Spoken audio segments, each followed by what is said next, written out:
Welcome to Board Game Binge, the place where we bring you bite-sized, bingeable board game content from across the industry.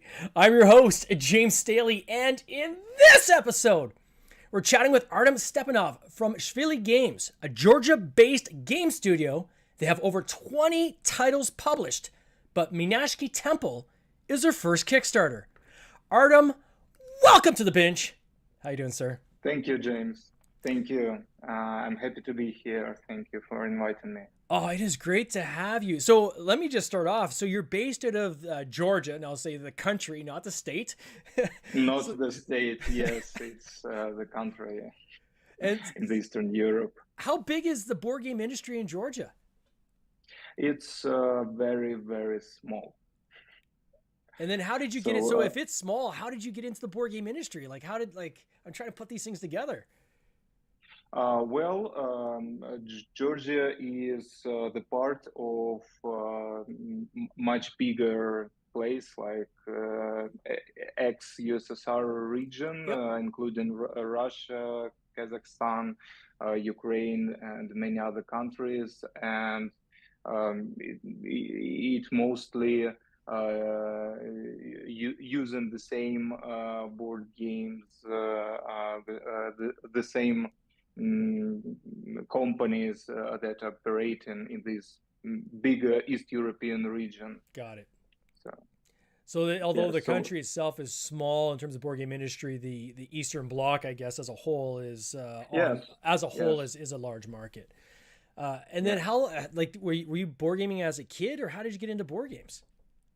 I came in board games in 2014, as far as I remember. So I previously I was working in different sales departments of video games, Yeah. of distribution when video games were using CD-ROMs and DVDs, and I was mostly involved in the sales, but I liked the idea of creating a product and presenting a product to the market.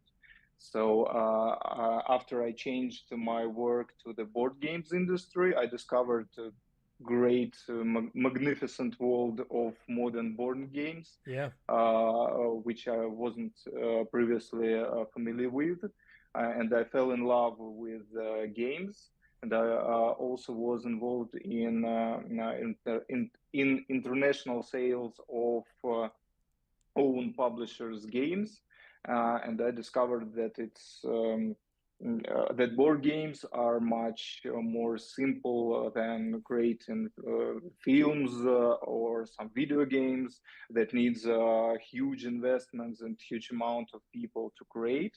And sometimes even one person can create a board game that will be worldwide popular and with even some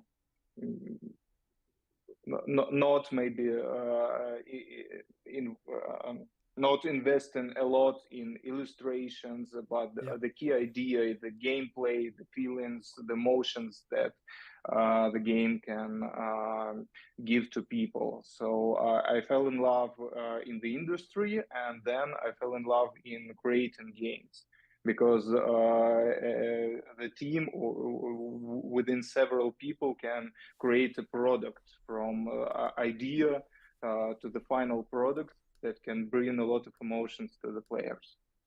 I would say it's probably one of the only industries. I would say actually Amazon is probably another good example of this, where a single individual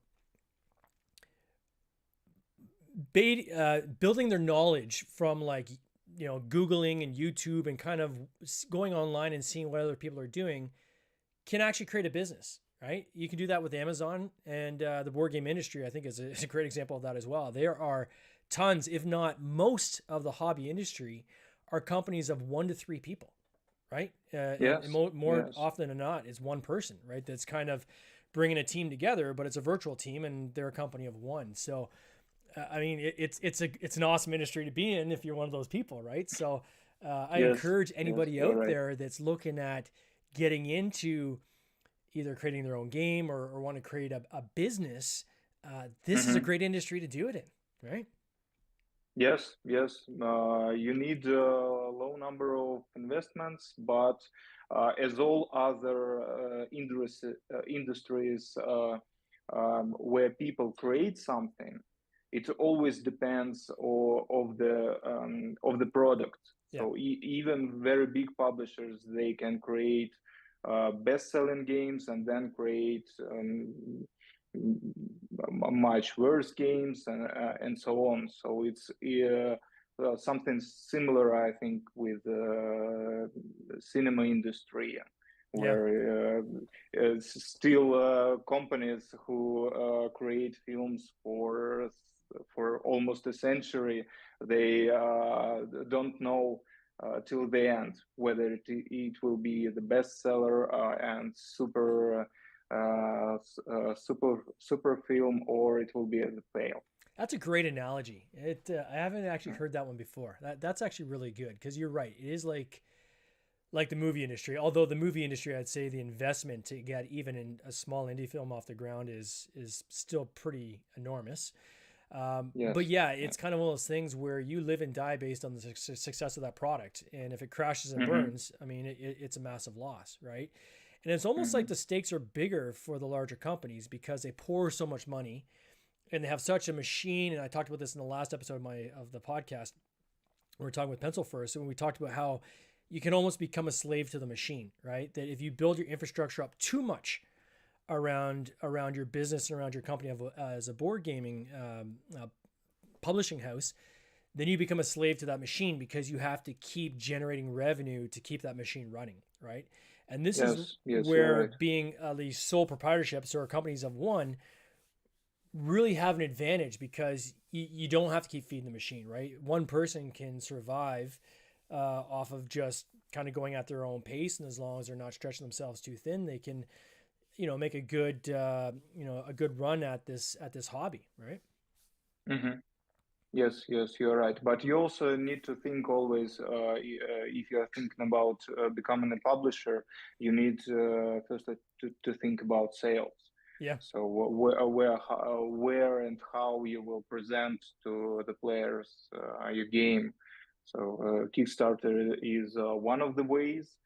We started when I started the company. Firstly, I've had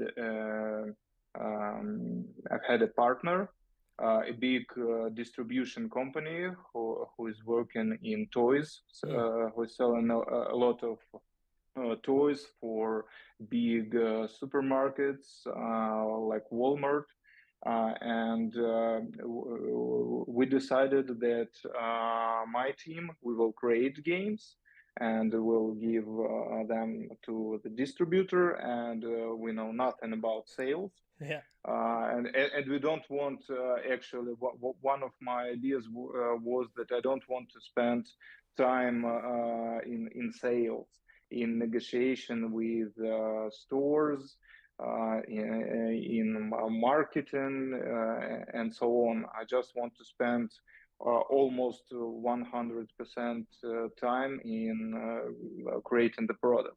yeah. Um, so What got you to leave so you were working with the both video game and board gaming industry, and then you went on your own.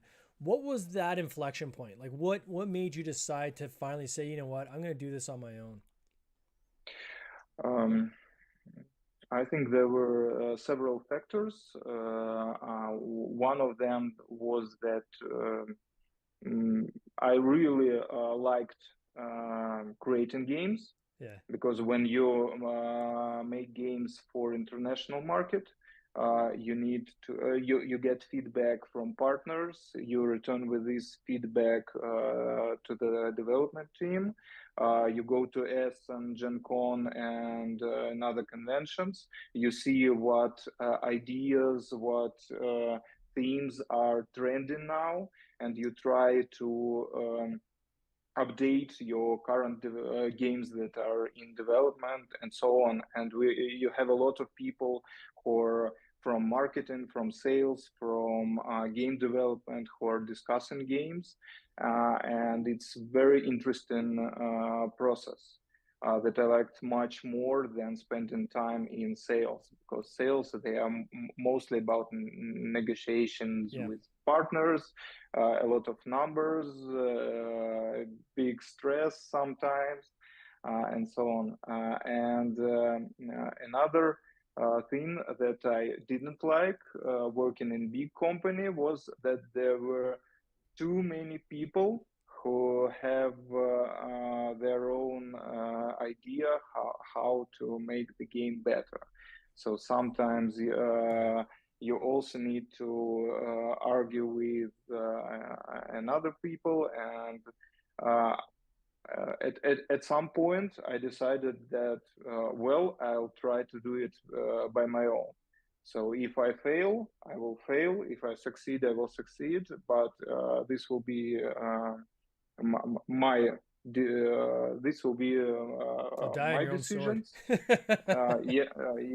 Yes. So I want to make the game in the way that I think it will be better Sure.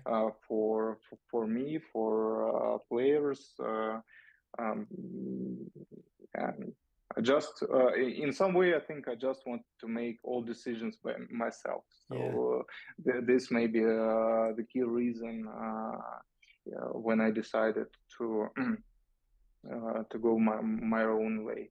Of these 20 plus games that you've published, which again, I think is impressive that not even on Kickstarter, there's just 20 games published. And we'll get to the Kickstarter in a second. Of those 20, how many of those were your design versus kind of signing on like designers, licensees, things like this? None of them Oh, were my design. Yes, and I'm not the person who can create great idea for the game. I mostly think that developer. Yeah. yes, I'm better in producing, in developing games, Yeah. in seeing how I can develop author's idea and make and make an interesting product from it Yeah. that can be interesting for players. For example, among those 20 games that you mentioned, um, I think around the half it's kids games, because we started from the kids games. They are much easier to develop. Sure. They are much more simple components are using in them. So we started development several games, and for example, Meenakshi Temple, which is on Kickstarter now, we also started in the year we founded our company.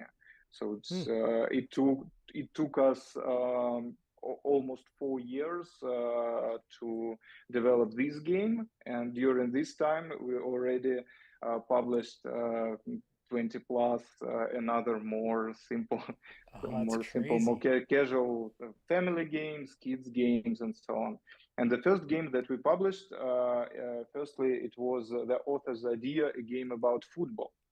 And when the author showed me how it works, I liked the idea how it works, but I didn't like that it's a game about football, Hmm. because your audience is very small, and usually regarding sport games, I think that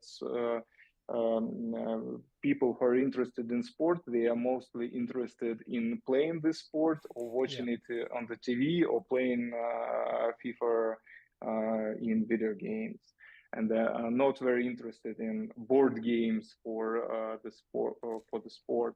I don't think I've ever And we seen one fund crazy high like sports games. Somebody will probably correct me after the podcast episode airs, but yeah, sports games are a tough sell in the board game industry, right? It's like I get the Yes. allure of trying to replicate the experience, and I've got a buddy that has a really good basketball game, like it's really good, but again, it's like his market's going to be very, very small. Right? He's going to have very niche because you got to find people A that like basketball, and then B that would rather play basketball at a table versus just going out in the driveway and throwing a ball around, right? Like, Mm-hmm. that's a Yes, tougher market, right? So, um, yes. yeah, So, I can relate to that for sure. some authors' ideas they sound firstly like that. This is a game about playing football, but Yeah. as soon as mechanics was good, we took this game in development, and it became the game for kids about collecting their some monster creatures, very cute, very Mm. funny, and the gameplay and mechanics are the same, but the theme was changed, and now the illustrations and so on. So so I like to find. I wish I was a person who can create a cool idea for a board game, but I understand that it's not my pros. The development So side, I love the development. That's probably my favorite part of the entire mix.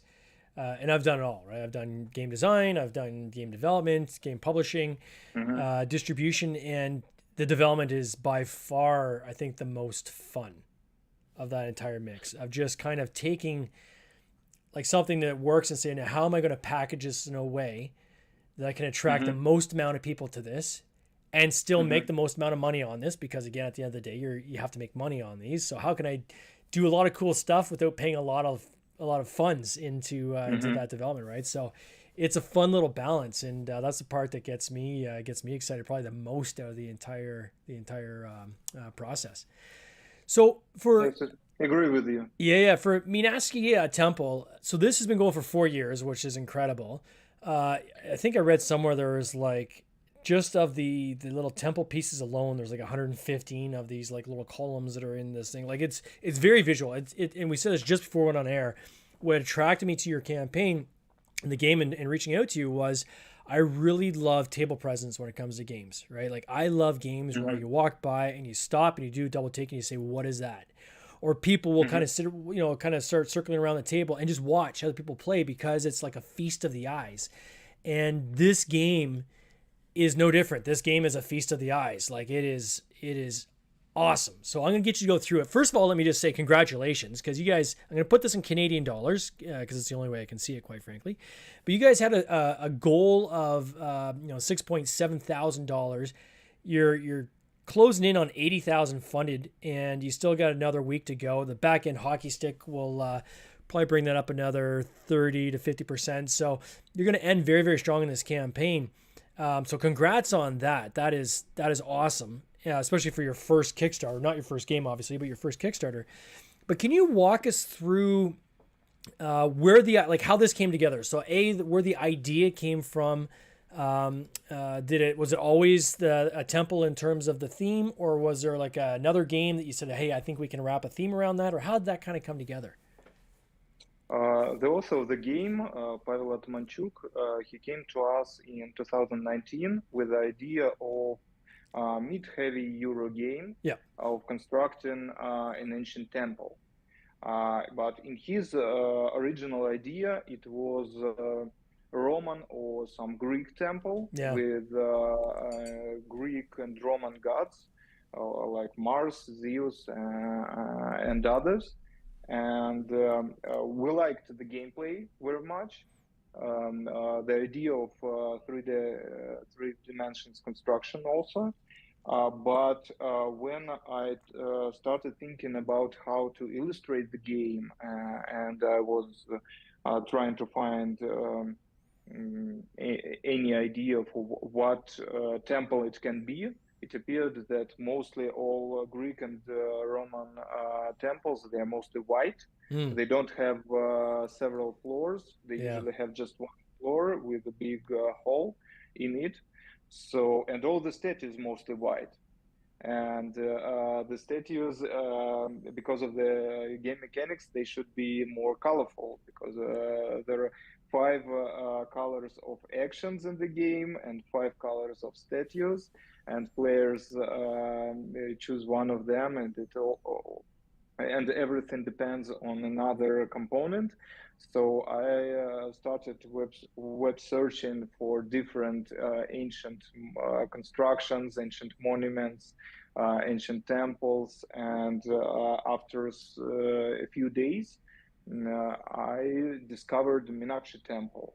So at the first when I saw it for the first time, it was just wow! It was a perfect hit in our mechanics because the original Meenakshi Temple is an ancient masterpiece of Indian culture, and it has a lot of temples, a lot of towers around the temple, and every player constructs its own tower.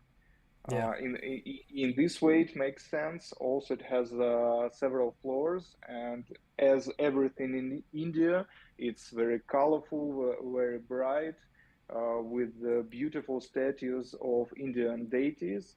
So it was just a perfect hit for the theme of the game.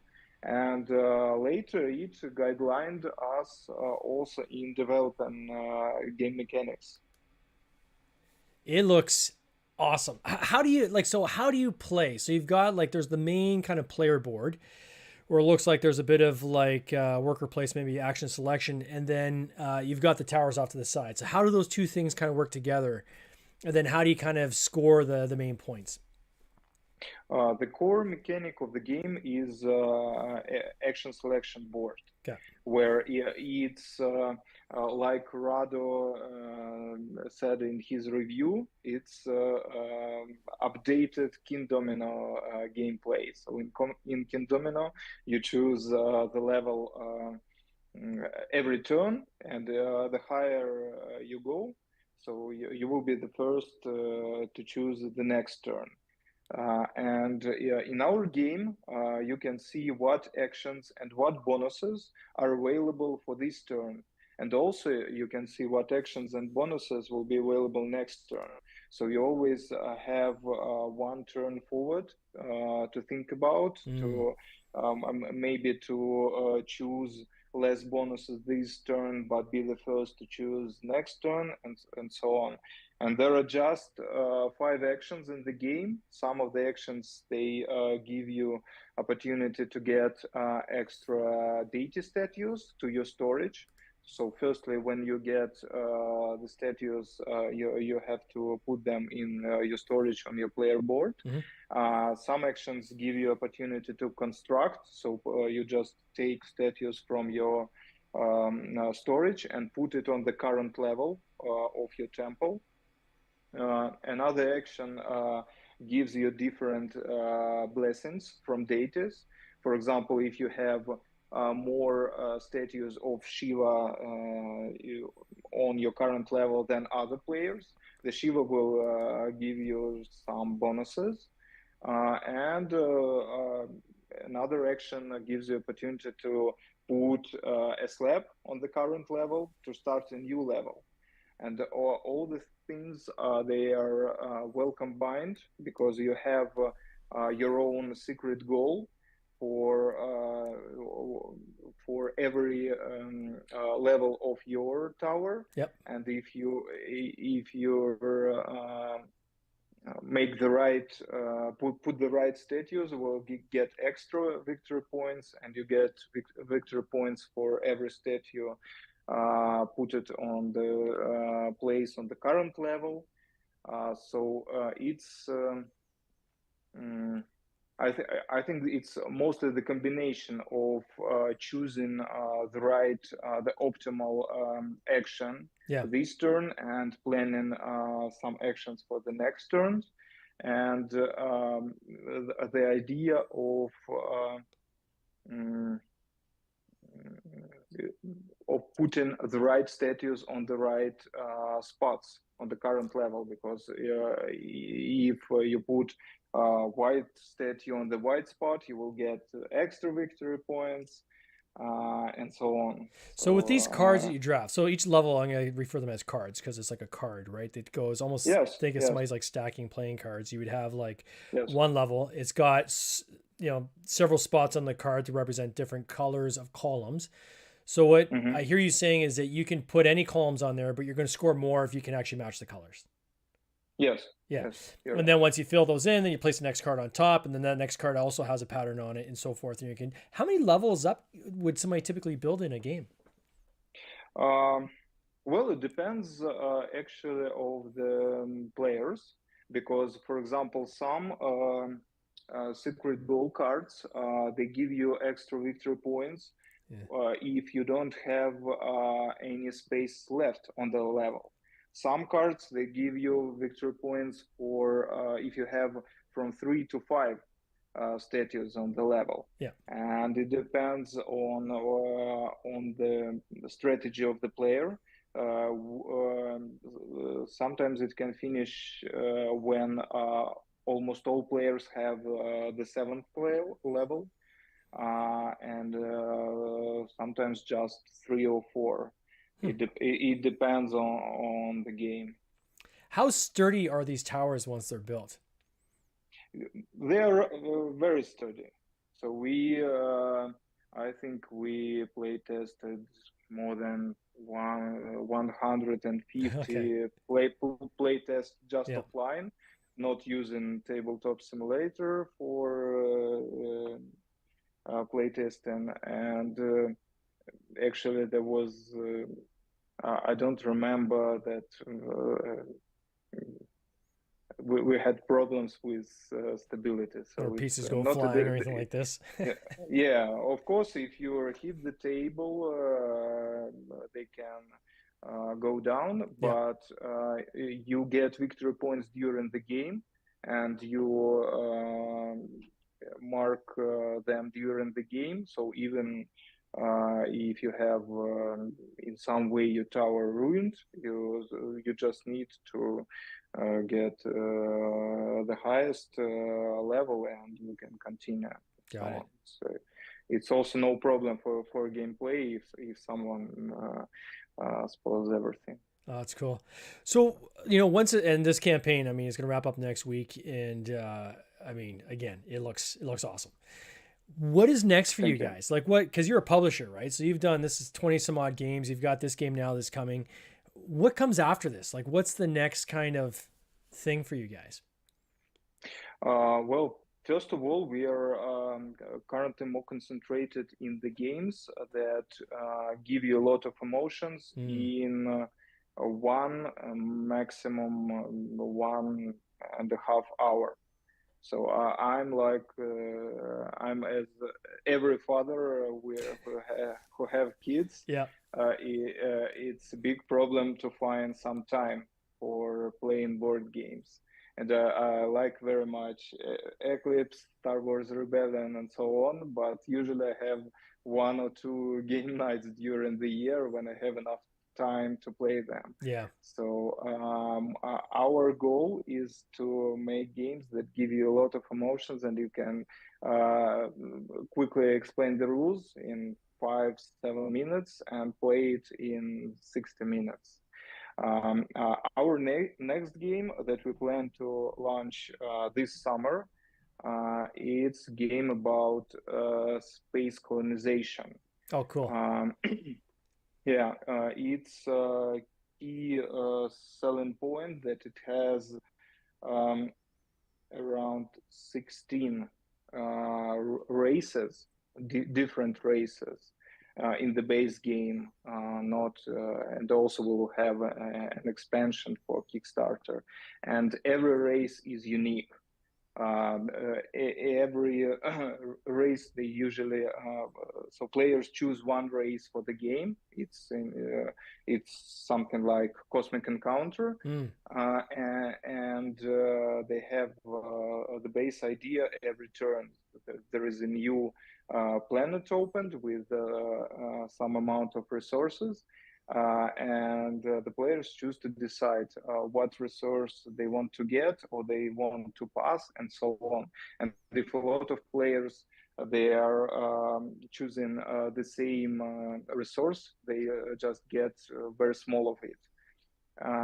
And all the races, they have different abilities. For example, one of the races, it's Xenos, something like aliens. They just don't need resources. They want to kill all other races that are building colonies on this planet.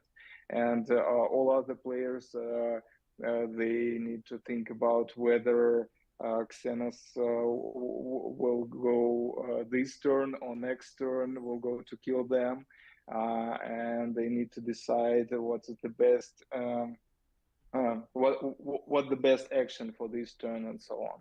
So it has a huge replayability, and it's not the type of game where you need to have a strategy from first to last turn, when you need to think a lot and so on. You just need to understand what's the best action and optimal action you can do this turn regarding the situation on the table this turn. Now, would this go on Kickstarter as well? Do you guys plan a Kickstarter for that one? Yes. For this one, we also plan Kickstarter, because I think that it's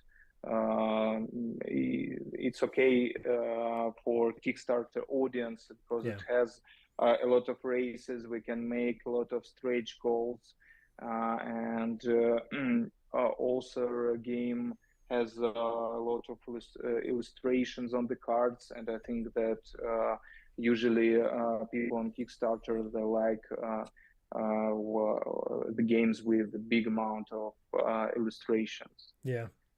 Well, for those who want to check out the current Kickstarter, Meenakshi Temple, I encourage them to check it out and see if this is something that might be for them. Again, I was blown away by the visual of this game. I'm going to put a link to that Kickstarter in the show notes, so to make it easy for people to find. If you want to type it in, just type in MEEN and then search, and you'll come across it that way as well on Kickstarter. Artem, I want to wish you all the best with this campaign. Can't wait to see how this ends, and I want to wish you and your team all the best for this coming year. Thank you. Thank you very much, James. All right, my friend, you take care. Cheers.